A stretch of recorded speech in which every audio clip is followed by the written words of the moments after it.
Xin cảm ơn.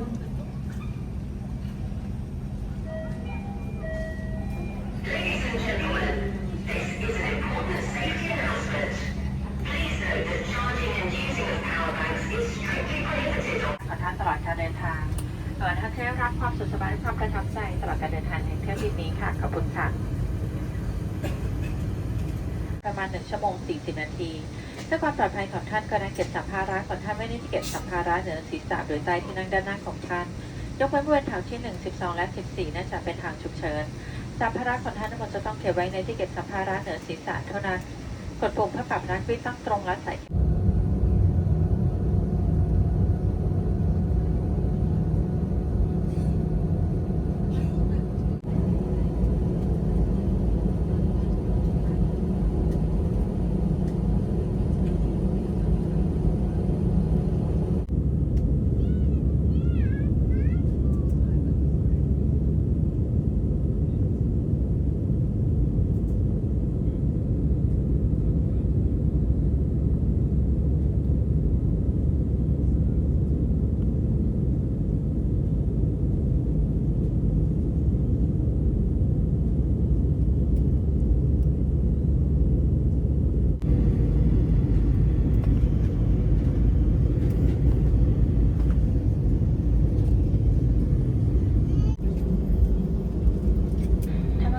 สายการบินเอเชียได้นำท่านมาถึงท่าอากาศยานดอนเมืองกรุงเทพมหานครประเทศไทยเป็นที่เรียบร้อยแล้วค่ะและท้องถิ่นคืออันที่เวลา